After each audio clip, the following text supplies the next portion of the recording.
সংবাদের শিরোনামে যেমনটি বলছিলাম, বহুল আলোচিত বরগুনার রিফাত শরীফ হত্যা মামলায় তার স্ত্রী আয়েশা সিদ্দিকা মিন্নি সহ 10 আসামির 6 জনকে মৃত্যুদণ্ড দিয়েছেন আদালত।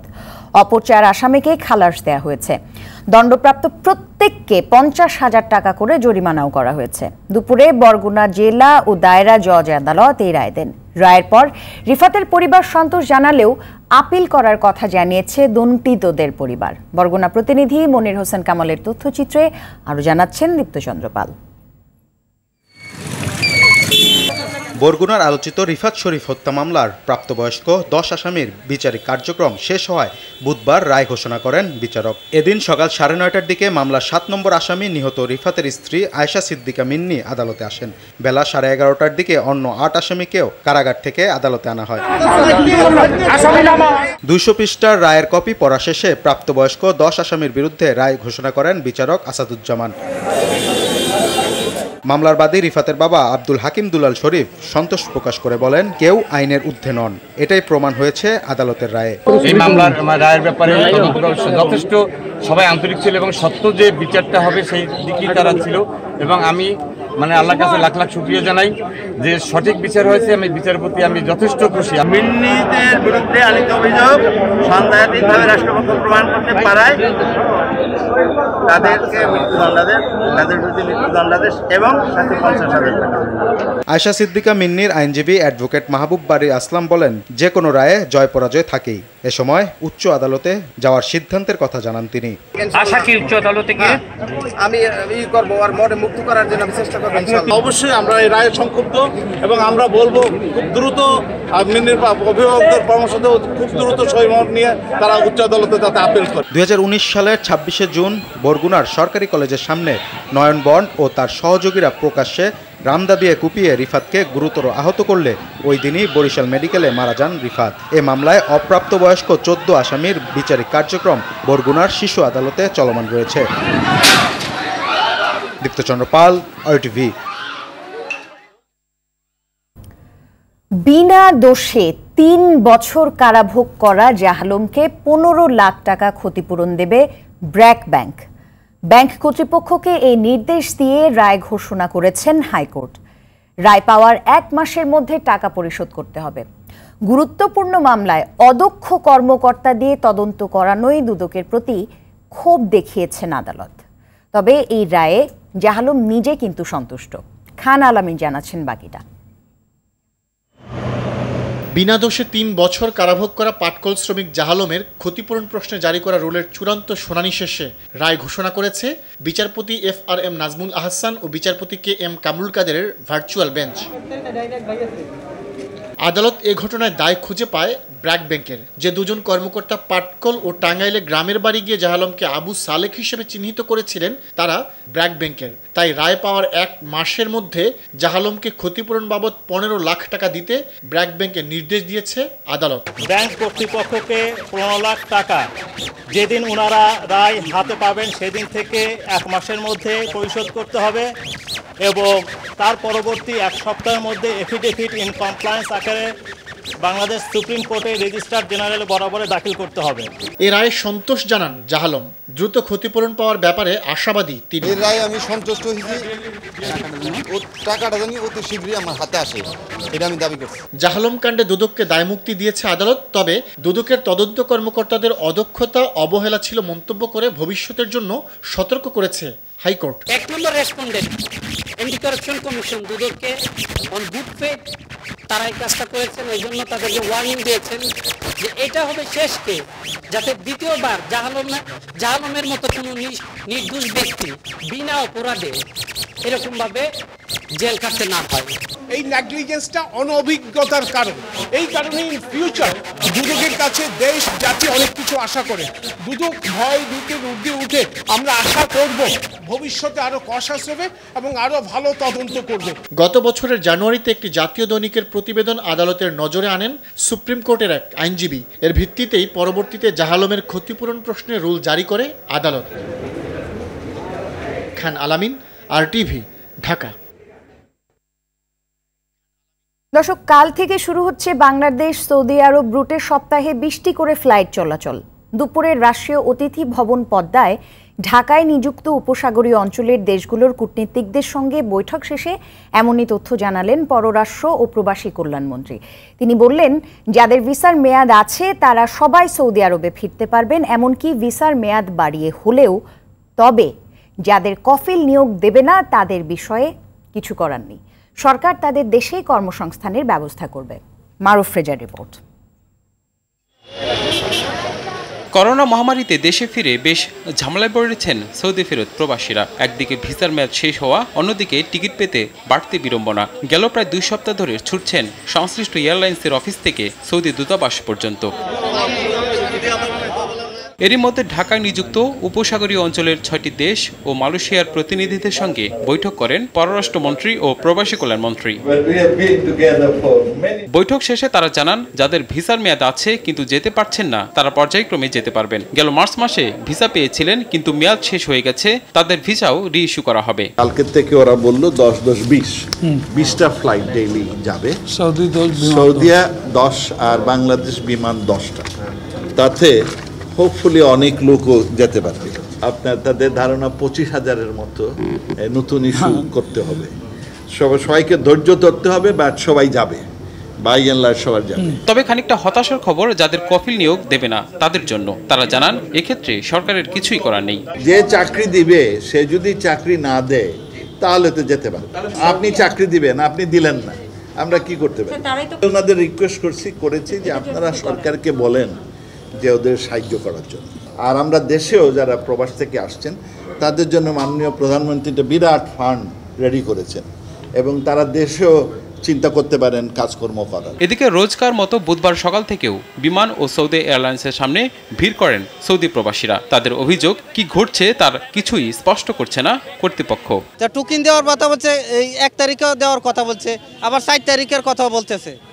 এখন তো মানুষ আস্তে আস্তে যাইতেছে। বাস ডেট বাড়াই দেবে, 3 মাসের ডেট বাড়াই দিলে আমরা যেতে পারবো না, হইলে আমরা এই দেশ থেকে যাওয়ার মতন আমাদের কোনো কায়দায় হবেই না। টিকিটও আছে, ভিসাও আছে, ছুটির মেয়াদ 5 দিন আছে খালি। এখন আমার কাছে টোকেন নাই, আমি ঢুকতে পারতেছি না। সৌদি এয়ারলাইন্স ও বিমান ছাড়াও অন্যান্য এয়ারলাইন্সগুলো দ্রুত চালুর উদ্যোগ নিতে সরকারের প্রতি দাবি জানান সৌদি প্রবাসীরা। মারুফ রেজা, RTV, ঢাকা। করোনা ভাইরাসের কারণে দেশের সব শিক্ষা প্রতিষ্ঠানের চলমান ছুটি আরেক দফা বাড়ানো হবে। 2-1 দিনের মধ্যে তা জানিয়ে দেয়া হবে বলে জানালেন শিক্ষামন্ত্রী ডক্টর দীপু মনি। শিক্ষা বিটের সাংবাদিকদের সঙ্গে ভার্চুয়াল মতবিনিময় সভায় একথা বলেন তিনি। মন্ত্রী বলেন, HSC পরীক্ষার বিষয়ে আগামী সপ্তাহের সোম অথবা মঙ্গলবার সিদ্ধান্ত জানানো হবে। এই মুহূর্তে শিক্ষা প্রতিষ্ঠান খোলার মতো পরিস্থিতি নেই বলেও মন্তব্য করেন মন্ত্রী। সিলেটের MC কলেজে গৃহবধূ ধর্ষণ মামলায় গ্রেপ্তার মাসুম ও তারেকের 5 দিনের করে রিমান্ড মঞ্জুর করেছেন আদালত। দুপুরে Sylhet chief metropolitan magistrate Abul কাশেমের আদালতে মাসুমকে হাজির করে 7 দিনের রিমান্ড আবেদন করে পুলিশ। পরে শুনানি শেষে বিচারক 5 দিনের রিমান্ড মঞ্জুর করেন। এদিকে গেল রাতে সুনামগঞ্জের তাহিরপুর থেকে গ্রেপ্তার তারেককে বিকেলে আদালতে তোলা হলে তাকেও 5 দিনের রিমান্ড দেন আদালত। এই মামলায় এখন পর্যন্ত 8 জনকে গ্রেপ্তার করা হয়েছে। এর মধ্যে 6 আসামি রনি, রাজন, আইনুল, সাইফুল, অর্জুন ও রবিউলকে রিমান্ডে জিজ্ঞাসাবাদ করছে পুলিশ।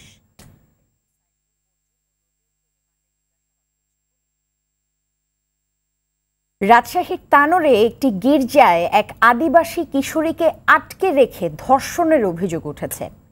এই ঘটনায় গির্জার ফাদার প্রদীপ গ্যাগরিকে গ্রেপ্তার করেছে পুলিশ। গেল রাতে তানোর থানার মামলা করার পর মহানগরী থেকে তাকে গ্রেপ্তার করা হয়। তানোর থানার ওসি জানান, গেল 26 সেপ্টেম্বর গির্জার পাশে ঘাস কাটতে গিয়ে ওই কিশোরী নিখোঁজ হলে পরদিন সাধারণ ডায়েরি করে তার পরিবার। 28 সেপ্টেম্বর তারা জানতে পারে সে মাহালিপাড়ায় সাধুজন মেরি ভিয়ানি গির্জার ফাদার প্রদীপের রুমে বন্দি আছে। পরে পুলিশ এসে তাকে উদ্ধার করে। এই ঘটনার পরই ফাদার প্রদীপকে গির্জা থেকে অপসারণ করা হয়।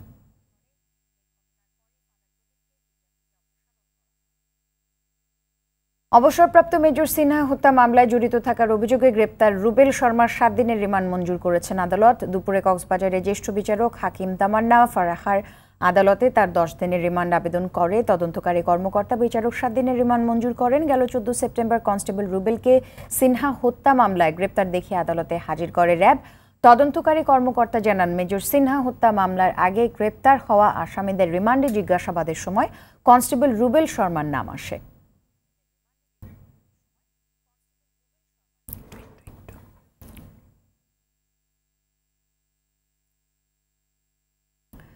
আগামী বছর থেকে ঢাকা শহরে উন্মুক্ত স্থানে কোনো বর্জ্য থাকবে না বলে জানালেন ঢাকা দক্ষিণ সিটি কর্পোরেশনের মেয়র। উত্তরের মেয়র জানালেন পর্যায়ক্রমে সিটি কর্পোরেশনের সকল ব্যবস্থাপনা অটোমেশন করা হবে। আর এলজিআরডি মন্ত্রী বললেন সারা দেশকে পরিচ্ছন্ন রাখতে দীর্ঘমেয়াদী বিভিন্ন উদ্যোগ নেওয়া হচ্ছে। সিটি কর্পোরেশনগুলোকে আধুনিক vacuum type road sweeper truck বিতরণ অনুষ্ঠানে এসব কথা বলেন তারা। সাকিবুর রহমান জানাচ্ছেন বাকিটা। রাজধানী ঢাকা শহরে প্রতিদিন ৫,০০০ মেট্রিক টনের বেশি ময়লা তৈরি হচ্ছে। জনসংখ্যার বৃদ্ধির সঙ্গে সঙ্গে বাড়ছে মানুষের তৈরি ময়লা আবর্জনা। এসব ময়লা আবর্জনা নির্দিষ্ট স্থানে ফেলতে সচেতনতার অভাব রয়েছে সাধারণ মানুষের মধ্যেও। রাজধানী সহ সারা দেশের বর্জ্য ব্যবস্থাপনাকে আরও সুসংগঠিত করতে ঢাকা সহ ১২টি সিটি কর্পোরেশনকে ২০টি vacuum type road sweeper truck দিয়েছে স্থানীয় সরকার, পল্লী উন্নয়ন ও সমবায় মন্ত্রণালয়। দক্ষিণের মেয়র জানান ২১ সালের মধ্যে ঢাকা শহরে উন্মুক্ত স্থানে আর বর্জ্য থাকবে না। আমরা রাতের মধ্যে রাস্তাগুলো পরিষ্কার করে সেখানে পানি ছিটিয়ে দেব এবং তারপরে এই রোড সুইপারগুলো দিয়ে আমরা আমাদের যে ধুলাকণা থাকবে সেই ধুলাকণাগুলো আমরা পরিষ্কার করে ফেলব। আর উত্তরের মেয়র বলেন আধুনিক পদ্ধতিতে বর্জ্য অপসারণে পর্যায়ক্রমে সিটি কর্পোরেশনের সকল ব্যবস্থাপনা অটোমেশন করা হবে। মোস্ট আধুনিক মেশিন সনাতনী পদ্ধতি থেকে কিভাবে মডার্ন পদ্ধতিতে যেতে পারে তারই একটি বড় নমুনা। এলজিআরডি মন্ত্রী জানান বর্জ্য ব্যবস্থাপনা আরও আধুনিকায়ন করা হবে। আমাদের ছোট ছোট গলিগুলোতে আমি দেখলাম যে সুইপিং করার জন্য ভ্যাকুয়াম সুইপার ক্লিনিং মেশিন আমাদের জন্য দরকার। পরীক্ষামূলকভাবে আমরা গুণগত মানসম্পন্ন মনে করে এটাকে আমদানি করেছি। রাজধানীর ৩৯টি খাল দখলমুক্ত করে ওয়াটার ট্রান্সপোর্ট চালু করার প্রকল্প নেওয়া হয়েছে বলেও জানান তাজুল ইসলাম। ওয়াটার ট্রান্সপোর্ট চালু করার ব্যবস্থা করা হবে ইনশাআল্লাহ। সাকিবুর রহমান, RTV, ঢাকা। আমাদের দেশে এখনো বাল্যবিবাহ থাকলেও সামাজিক সচেতনতামূলক কাজের মাধ্যমে অবস্থার অনেকটা উন্নতি হচ্ছে। বাল্যবিবাহের শিকার কিশোরীদের জীবনের মান উন্নয়নে ৬ বছর ধরে কাজ করে আসছে ইমেজ প্লাস নামের একটি প্রকল্প, যার সহায়তায় অনেক কিশোরীর জীবনে এসেছে ইতিবাচক পরিবর্তন। সহকর্মী আতিকা রহমান জানাচ্ছেন বিস্তারিত। কিশোরী অবস্থায় বিয়ের শিকার অনেকেই পড়াশোনা ছাড়তে বাধ্য হয়। সুন্দর শৈশবকাল ফেলে অল্প বয়সেই শিকার হতে হয় শারীরিক ও মানসিক অত্যাচারের। এই পরিস্থিতির উন্নয়ন ঘটাতে প্রায় ৬ বছর ধরে কাজ করছে ইমেজ প্লাস প্রকল্প। কুড়িগ্রাম, গাইবান্ধা এবং নীলফামারীর প্রায় ৯,০০০ কিশোরীর জীবনের পট পরিবর্তনের কাজ করেছে তারা। ইমেজ প্লাস প্রকল্প বিবাহিত কিশোরীদের মা ও শিশু স্বাস্থ্য, যৌন ও প্রজনন স্বাস্থ্য, নির্যাতন প্রতিরোধে করণীয় ইত্যাদি বিষয়ে বৈঠক ও প্রশিক্ষণের মাধ্যমে সচেতন করে তোলে। আমাদের ইমেজ প্রজেক্ট যেটা আছে সেটা হচ্ছে আমরা এখানে কোনো সার্ভিস ডেলিভারি আলাদা করে দেই না, কিন্তু আমরা এখানকে লোকালি অলরেডি যেসব প্রকল্প আছে তাদেরকে সেখানে আমরা লিঙ্কেজ করে দিই। এই প্রকল্পের মূল উদ্দেশ্যই ছিল বিবাহিত কিশোরী যারা 18 বছর আগে যাদের বিয়ে হয়ে গেছে বিভিন্ন কারণে এবং যারা বিভিন্ন ধরনের সমস্যার মধ্যে দিয়ে যাচ্ছে তাদেরকে সমস্যা থেকে উত্তরণের পথে এগিয়ে নিয়ে আসার জন্য পরিবারের অন্য সদস্যদের নিয়েও সভা করা হয়। এর মাধ্যমে অনেক বিবাহিত কিশোরীদের জীবনে আমূল পরিবর্তন এসেছে। পরিবর্তন হয়েছে তাদের দৃষ্টিভঙ্গির। আমার অধিকারগুলো সম্পর্কে আগে থেকে ধারণা ছিল, তো ইমেজ আসার পরে আরেকটু ভালোভাবে জানলাম। আমি পরিবর্তন হয়েছি এবং গ্রামের মানুষকে পরিবর্তন করতেছি। আমার পরিবর্তন দেখে অন্যেরাও এখন পরিবর্তন হতে চাচ্ছে এবং আমার কাছে এসে পরামর্শ চাচ্ছে। এসব উদ্যোগের ফলে প্রায় 13% নারী পরিবার পরিকল্পনায় অংশগ্রহণ বেড়েছে। 84% নারী পাচ্ছেন গর্ভকালীন সেবা। পিছিয়ে পড়া নারীদের এগিয়ে যেতে যারা সহায়তা করেছেন তাদের চেঞ্জ মেকার হিসেবে স্বীকৃতি দেওয়া হয়েছে। চেঞ্জ মেকার হিসেবে আমি গ্রামের যে আমার ইএমজি আছে তাদেরকে আমি সহযোগিতা করব, আমার মতো যেন ওরা ভালো কাজ করতে পারে। ইমেজ প্লাস প্রকল্পটি নেদারল্যান্ডস দূতাবাসের অর্থায়নে টেরাডেস হোমস নেদারল্যান্ডসের নেতৃত্বে SKS ফাউন্ডেশন, পল্লীশ্রী এবং টেরাডেস হোমস ফাউন্ডেশন কুড়িগ্রামের মাধ্যমে বাস্তবায়িত হচ্ছে। এই প্রকল্পে যোগাযোগ ও কৌশলগত পার্টনার হিসেবে কাজ করছে red orange media and communications. Atika Rahman, RTV, Dhaka. চলমান করোনা চিকিৎসা এবং ভবিষ্যতে প্রস্তুতিতে ঢাকা মেডিকেল কলেজ হাসপাতাল ও ঢাকা শিশু হাসপাতালে 14টি হাই ফ্লো অক্সিজেন ভেন্টিলেটর এবং বারডেমের সহযোগী ডায়াবেটিক হাসপাতাল BIHS জেনারেল হাসপাতালে অক্সিজেন প্ল্যান্ট নির্মাণ করে দিয়েছে মোবাইল আর্থিক সেবাদানকারী প্রতিষ্ঠান বিকাশ। বিকাশের চিফ এক্সিকিউটিভ অফিসার কামাল কাদের এবং chief external and corporate affairs officer অবসরপ্রাপ্ত মেজর জেনারেল শেখ মোহাম্মদ মনিরুল ইসলাম এসব কর্মসূচিতে উপস্থিত ছিলেন। বাংলাদেশ ও যুক্তরাষ্ট্রের মধ্যে আনুষ্ঠানিকভাবে বিমান চলাচল চুক্তি স্বাক্ষর হয়েছে। এখন থেকে এই চুক্তি দুই দেশের মধ্যে বিমান চলাচলের প্রাথমিক ভিত্তি হিসেবে কাজ করবে। দুপুরে সচিবালয়ে বেসামরিক বিমান পরিবহন ও পর্যটন মন্ত্রণালয়ের সম্মেলন কক্ষে এই চুক্তি স্বাক্ষর হয়। বাংলাদেশের পক্ষে সিনিয়র সচিব মোহাম্মদ মহিবুল হক ও যুক্তরাষ্ট্রের পক্ষে বাংলাদেশের নিযুক্ত রাষ্ট্রদূত আর্ল আর মিলার এতে সই করেন। দর্শক, করোনা ভাইরাস নিয়ে আতঙ্কিত হবেন না, সতর্ক হন, নিজে পরিচ্ছন্ন থাকুন, মাস্ক পরুন, অন্যকে সচেতন করুন। এই সংকট মুহূর্তে প্রয়োজনীয় সব তথ্য নিয়ে আপনাদের পাশে আছে RTV। সন্ধ্যার সংবাদ এই পর্যন্তই। RTV সবচেয়ে সংবাদ জানতে যে কোনো মোবাইল ফোন থেকে 24141 নম্বরে ডায়াল করুন। আর মোবাইল ফোনে সংবাদ দেখতে অ্যাপ স্টোর, গুগল প্লে বা উইন্ডোজ স্টোর থেকে ডাউনলোড করুন RTV অ্যাপস। এছাড়া তাৎক্ষণিক ও বিনোদন সংবাদ জানতে বিশ্বের যে কোনো প্রান্ত থেকে ভিজিট করুন rtvonline.com, facebook.com/rtvonline ও youtube.com/rtv digitals। এখন থেকে RTV সব বিনোদনমূলক অনুষ্ঠান দেখতে পারবেন RTV প্লাসে। সঙ্গে থাকার জন্য অসংখ্য ধন্যবাদ।